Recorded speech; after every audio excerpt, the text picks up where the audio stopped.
At least 287 students have been kidnapped by bandits who stormed Government Secondary School Kuriga in Chikun local government area on Thursday morning. That's according to a teacher in the school who narrowly escaped. Governor Uba Sani, during a visit to Kuriga community, assured the people that he will do everything within his powers to ensure the safe return of the abducted students. Arise correspondent Nisi Gabriel reports. Please help us. We beg you in the name of God. Where is our president? Where is our governor? Please don't let them take them away from us. Please follow them to the forest and rescue our loved ones. In some families, 7 members were kidnapped. Another 5 were taken. After receiving reports of a bandit attack on a primary and secondary school in Kaduna, Governor Obasani led a delegation to Kuriga village in Chikun local government to get first-hand information of the incident. Narrating the tragic incident to the governor, a teacher in the school says at GSS Kuriga, 187 students are presently missing, while in the primary school, 125 pupils were initially missing, but 25 returned home. I resumed to the school today at exactly 7:47 a.m. I entered the acting principal's office and signed.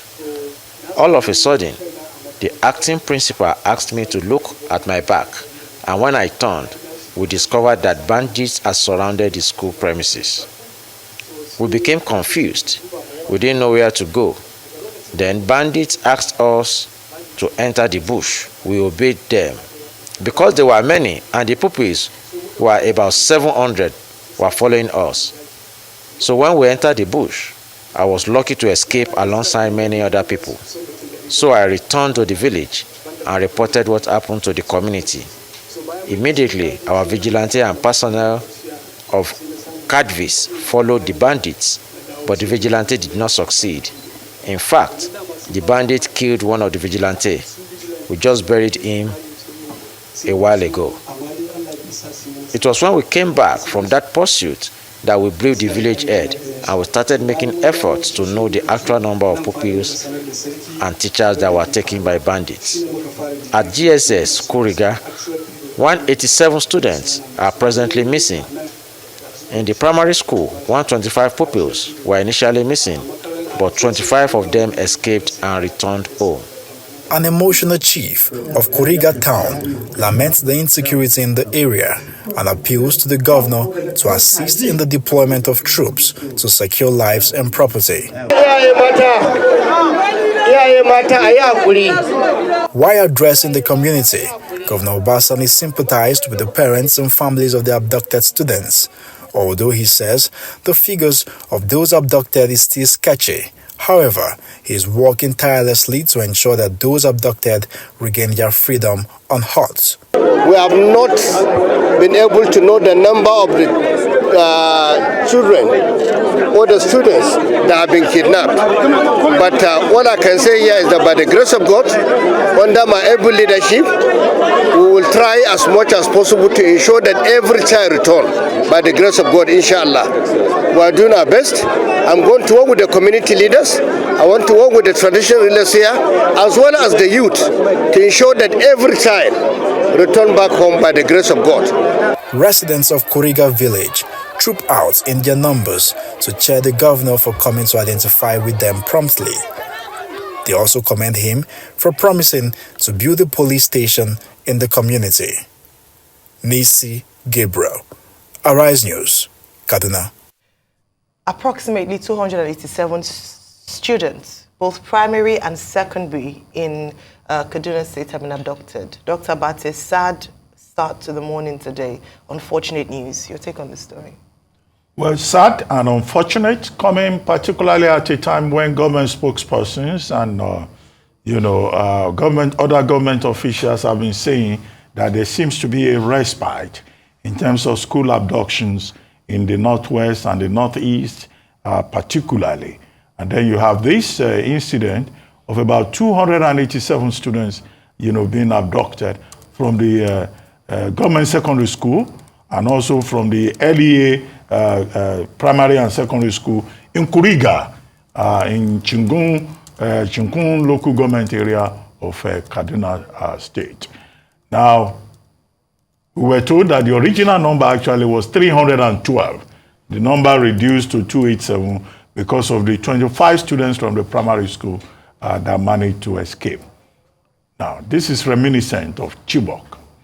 Chibok girls in January 2014, 276 were abducted. And over the years, we've been having repeated cases of schools being targeted. In this same Kaduna State, in July 2021, 150 students were abducted. In this same Kaduna State, in 2023, in Kachia local government, GSS secondary school, Awon, in a place called Awon, 10 students were abducted. And anytime this happens, you know, we hear the same story. Government will say, we will address the problem, we will make sure that the students are rescued. Yes, in the July 2021 incident of 150 students, you know, those students were rescued. But it's not always that these students are rescued. Now, a number of issues here.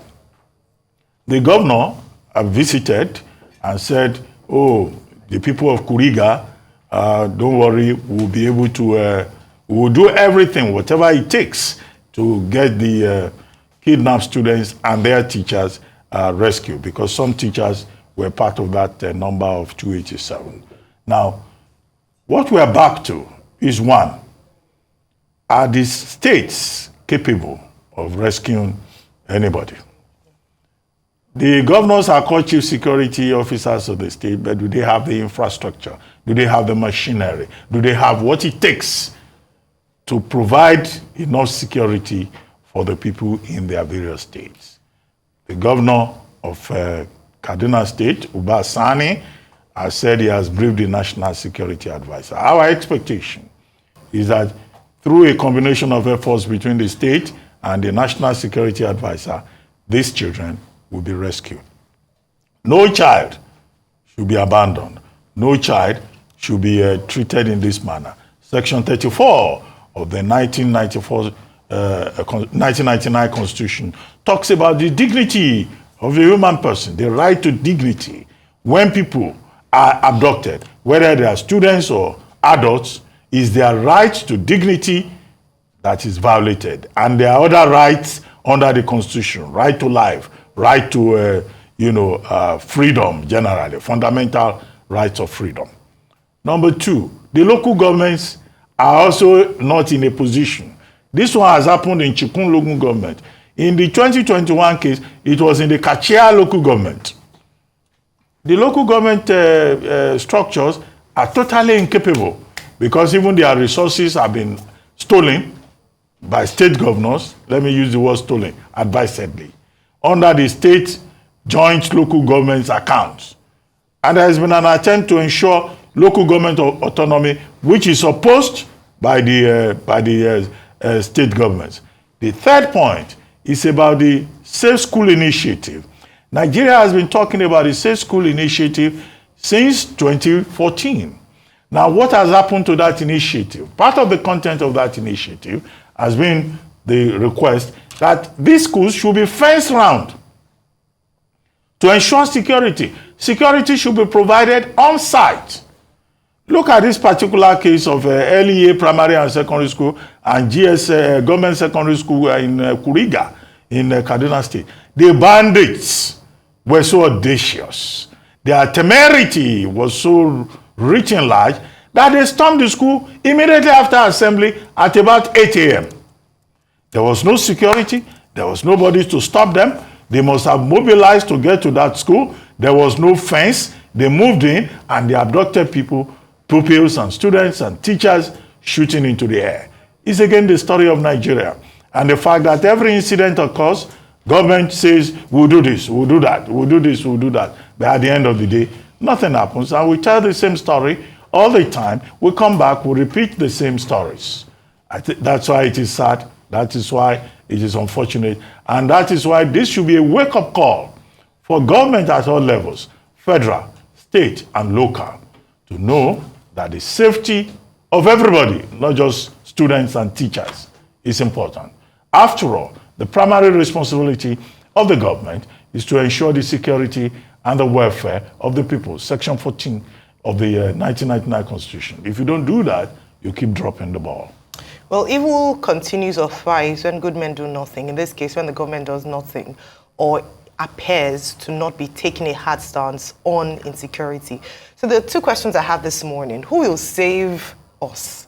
And the second is, who will save Nigeria from insecurity? Because obviously, successive governments have not been able to have a handle on security, despite the many initiatives, the amount of money allocated, the budget allocated for security every year, the different operations that take place by the military, and then you want to wonder, where is the police in this sense? Have we totally just obliterated the role of the police when it comes to internal security, especially with regards to kidnapping, banditry, and the likes internally in northeast, northwestern states? A number of things to be said. It's a very sad morning, but it's a very hard morning. The reason why this has persisted is because we haven't seen any considerable efforts made by administrations, not only this particular one, to tackle insecurity, especially kidnapping of our young children in schools.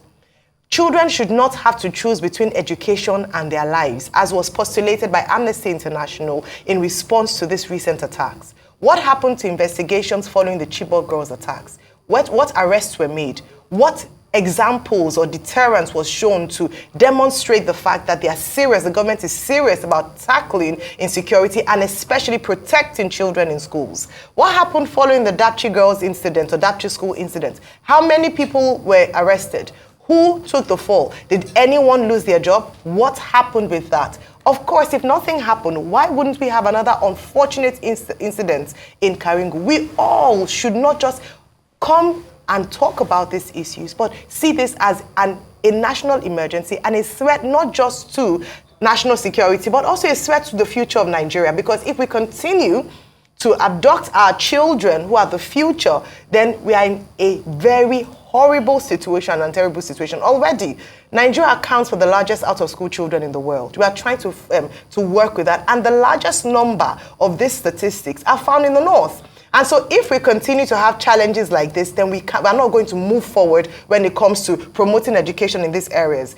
Like Dr. Abati mentioned, in 2014, it was announced that $10 million from the government part, $10 million in part funding or in match funding from the private sector for the Safe School Initiative. What's happening with that? Again, in 2022, there was a big show of 144 billion naira launch of the Safe School Initiative to keep our children safe in schools. What happened to that launch? Why is it that it's until another incident happens, we make headlines and then we go to bed afterwards and our children continue to suffer? Finally, not 100 pencils were taken, not 100 notebooks were taken, 100 human beings, children. How did they, over 200, how did they pass through all the local government areas, security agencies without any kind of finding? Almost 24 hours later, we have not found one rescue yet. It is a big shame. I hope that the government will respond to this, and especially this administration will do something very seriously, because our children cannot continue to suffer the failure of our systems.